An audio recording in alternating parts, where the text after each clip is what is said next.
जी अस्सलाम वालेकुम वरहमतुल्लाहि वबरकातुहू जनाब अज माशाल्लाह प्योर मदरसा नस्ल की माशाल्लाह बकरी आ गई ने बिरा बड़े दोस्तों की फरमाइश भी आई कि फौजी भाई बिल्कुल तैयार बकरी लिया दियो जी चंगे हाइट कद वाली होवे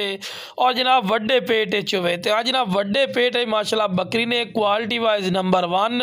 और बिल्कुल माशाल्लाह ज़बरदस्त A+ क्वालिटी जिन्हों आखते ना माशाल्लाह वो क्वालिटी की माशाल्लाह चीज़ ने चिट्टे तल दे विच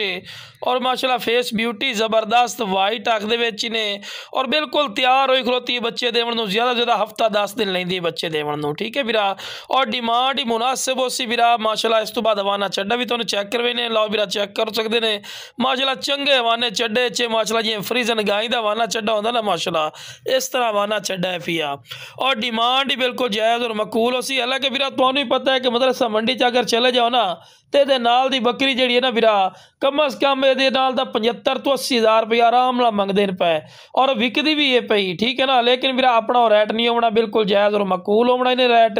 तो चारा खावन की माशाल्लाह शदादी ने माशाल्लाह चेक कर सकते हैं और डिमांड और कर बिरा दी मैं 75,000 70,000 कर लवां फायदा नहीं है। इंशाअल्लाह स्क्रीन दिते नंबर तो तुसी बिरा राबता करना है इंशाअल्लाह अल्लाह दे फजल और करम नाल बिरावां दी राबते दी कदर होसी और मुनासिब राइट ते मिल जासी और इंशाअल्लाह बिल्कुल लवी पाटे बिरा चेक कर सकते हैं बिल्कुल लवी पाट पे लो बिरा दौड़ा फिरा के विखा रहे हैं कि माशाल्लाह सेहतमंद और माशाल्लाह एक्टिव ने छलांगा मार दी माशाल्लाह चीज़ ने और बिरा जिस बिरा चाहिए जनाब जल्दी जल्दी राबता करके मुनासिब कीमत लै सकते हैं।